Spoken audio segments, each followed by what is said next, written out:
आज की इस खास चर्चा में स्वागत है। जब हम आज की कॉरपोरेट दुनिया की तरफ देखते हैं ना, तो सिर्फ बड़ी बड़ी इमारतें या कुछ प्रोडक्ट्स नहीं दिखते। असल में वहाँ अरबों की पूंजी और उससे भी बढ़कर अनगिनत लोगों की उम्मीदें दांव पर होती हैं। जरा सोचिए, एक विशाल कंपनी जिसमें हजारों निवेशक, डिबेंचर धारक और जमाकर्ता शामिल हों, उसे चलाना किसी महाकाव्य से कम नहीं है। देश भर में फैले इन सभी हितधारकों को मैनेज करना, उनके हितों की रक्षा करना, ये एक बहुत बड़ा लॉजिस्टिक काम है। ये सिर्फ कागजी कार्रवाई नहीं है, बल्कि उस भरोसे को कायम रखने की चुनौती है जिस पर पूरा शेयर बाजार टिका है। अब एक सवाल उठता है, इतनी बड़ी कॉरपोरेट कंपनियां हजारों अलग अलग आवाजों और मांगों को बिना किसी अराजकता के कैसे संभालती हैं? अगर निवेशकों की आवाज अनसुनी रह जाए तो कानूनी नोटिस आने लगते हैं, शेयरों के दाम गिर सकते हैं और दशकों का बना भरोसा टूट सकता है। इसीलिए शेयरधारकों के साथ सद्भाव बनाए रखना और विवादों को समय रहते रोकना बहुत जरूरी है। इसके लिए एक बेहद सुव्यवस्थित और प्रोएक्टिव अप्रोच चाहिए। आइए आज के एजेंडे पर एक नजर डालते हैं। हम 6 अहम पहलुओं पर बात करेंगे।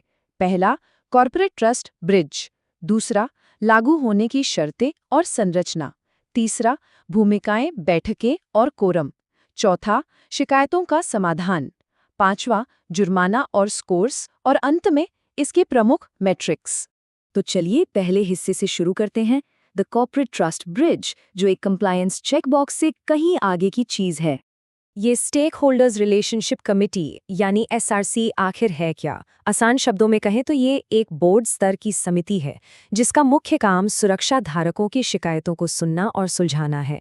यहाँ सुरक्षा धारक का दायरा बहुत बड़ा है। इसमें सिर्फ बड़े निवेशक ही नहीं, बल्कि आम वेतनभोगी और रिटायर्ड लोग भी आते हैं जिन्होंने अपनी जिंदगी भर की गाड़ी कमाई निवेश की है। एसआरसी इन्हीं लोगों के हितों की रक्षा के लिए एक समर्पित मंच है। यहाँ एक बहुत सटीक बात कही गई है। ऐसी समिति का सबसे बड़ा फायदा मुद्दों को सुलझाने और सुचारू प्रबंधन के लिए गैर प्रतिकूल दृष्टिकोण है। गैर प्रतिकूल यानी नॉन एडवर्सेरियल अप्रोच। इसका मतलब है कि बात बात पर कोर्ट जाने और सालों तक उलझने के बजाय एक मेज पर बैठकर शांति से बात सुलझाना। इससे भारी कानूनी खर्च भी बचता है और ब्रांड की इमेज भी सुरक्षित रहती है। आगे बढ़ते हैं हमारे दूसरे खंड की ओर, लागू होना, छूट और संरचना। आखिर ये एसआरसी बनाने कैसे होती है? इसके कानूनी नियम एकदम साफ है। अगर किसी भी वित्तीय वर्ष में किसी भी दिन शेयर होल्डर्स, डिबेंचर होल्डर्स और जमाकर्ताओं की कुल संख्या 1000 का आंकड़ा पार कर जाती है, तो बोर्ड के लिए तुरंत एसआरसी बनाना अनिवार्य हो जाता है। ध्यान देने वाली बात यह है कि इसमें सिर्फ शेयर होल्डर नहीं, बल्कि कंपनी को कर्ज देने वाले डिबेंचर धारक और फिक्स डिपॉजिटर्स भी शामिल हैं। मतलब कंपनी से वित्तीय रूप से जुड़ा कोई भी व्यक्ति पीछे नहीं छूटना चाहिए। लेकिन हर नियम की तरह यहाँ भी एक छूट है। सेक्शन 8 कंपनियों को इस नियम से तब तक बाहर रखा गया है जब तक कि उन्होंने अपने वित्तीय विवरण दाखिल करने में कोई चूक न की हो। सेक्शन 8 कंपनियां वो हैं जो मुनाफे के लिए नहीं, बल्कि कला, शिक्षा या समाज कल्याण के लिए काम करती हैं। ताकि उन पर अनुपालन का भारी बोझ ना पड़े, उन्हें ये रियायत दी गई है, बशर्ते उनका कामकाज पूरी तरह पारदर्शी हो। अब अगर हम बोर्ड और एसआरसी की संरचना की तुलना करें तो एक बड़ा दिलचस्प अंतर दिखता है। एसआरसी के लिए एक गैर कार्यकारी अध्यक्ष यानी नॉन एग्जीक्यूटिव चेयरपर्सन का होना अनिवार्य है। क्यों? ताकि हितों का टकराव न हो। जो मैनेजमेंट रोजमर्रा का काम देख रहा है, वो शिकायतों का निष्पक्ष मूल्यांकन शायद न कर पाए। इसके साथ ही समिति में स्वतंत्र निदेशकों का होना ये सुनिश्चित करता है कि फैसले बिना किसी पक्षपात के बिल्कुल न्यूट्रल तरीके से लिए जाएं। अब आते हैं तीसरे खंड पर, भूमिकाएं, बैठकें और कोरम, यानी एसआरसी का इंजन कैसे काम करता है। बैठकों के लिए कोरम का नियम बहुत सख्त है। किसी भी मीटिंग के लिए कम से कम 2 सदस्य या कुल सदस्यों का 1/3 हिस्सा उपस्थित होना ही चाहिए। और सबसे अहम बात, इस उपस्थिति में कम से कम एक स्वतंत्र निदेशक का होना जरूरी है। यह नियम इसलिए है ताकि कंपनी के प्रमोटर आपस में ही कोई बंद कमरे का फैसला ना ले लें। स्वतंत्र निदेशक की मौजूदगी निष्पक्षता की पूरी गारंटी देती है। अडानी और इन्फोसिस जैसे बड़े कॉर्पोरेट्स के इन चार्टर्स को ही देख लीजिए। ये सिर्फ कागजी रस्में नहीं हैं। बड़ी कंपनियां अपने चार्टर्स के जरिए पूरे बाजार के लिए शासन और पारदर्शिता का एक बेंचमार्क सेट करती हैं।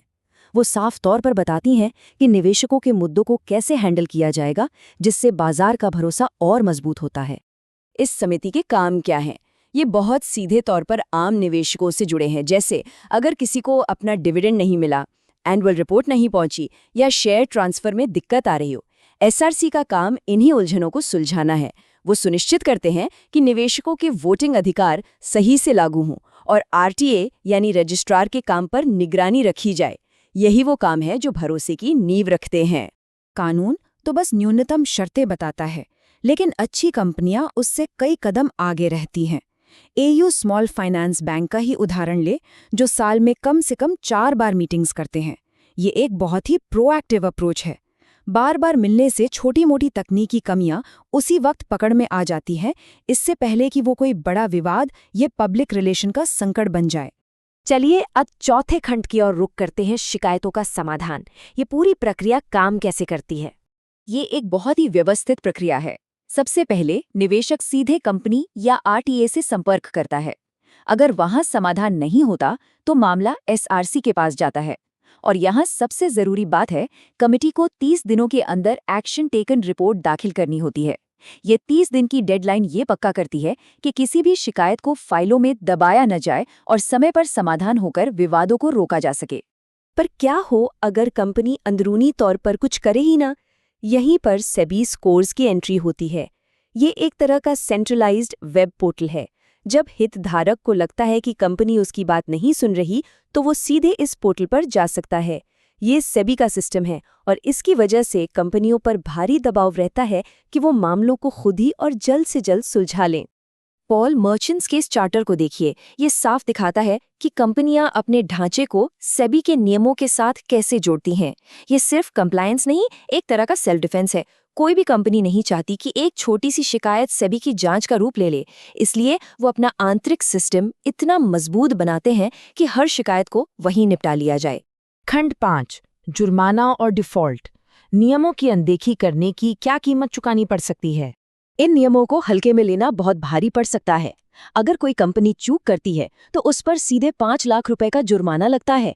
यही नहीं, डिफॉल्ट करने वाले हर अधिकारी पर 1 लाख रुपए का अलग से जुर्माना लग सकता है। हालांकि यहाँ एक गुड फेथ यानी सद्भावना का अपवाद भी है।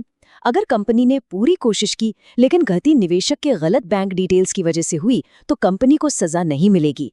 ये नियम को सख्त लेकिन न्याय संगत बनाता है।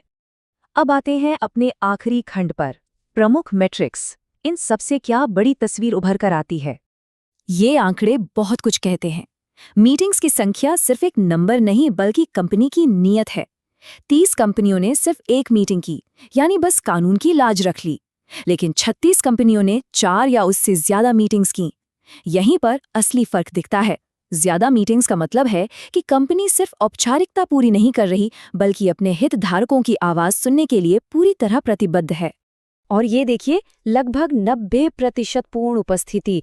बोर्ड के सदस्य आमतौर पर बहुत व्यस्त होते हैं। उनका इतनी बड़ी संख्या में इन बैठकों में शामिल होना ये साबित करता है कि निवेशकों की समस्याओं को सुलझाना कोई साइड जॉब नहीं बल्कि टॉप प्रायोरिटी है। ये उच्च उपस्थिति दर उनकी प्रतिबद्धता और समिति की असल प्रभावशीलता का सबसे बड़ा सबूत है। तो इस चर्चा को खत्म करते हुए हम सभी के लिए सोचने वाली बात यह है, क्या किसी भी कंपनी की एसआरसी सिर्फ फाइलों में दर्ज एक औपचारिकता है या वो सच में कंपनी और निवेशकों के बीच विश्वास का एक मजबूत पुल है? एक सक्रिय समिति न सिर्फ विवाद रोकती है बल्कि ये भरोसा दिलाती है कि निवेशकों का पैसा सुरक्षित हाथों में है। इस विश्लेषण में हमारे साथ जुड़ने के लिए बहुत बहुत धन्यवाद।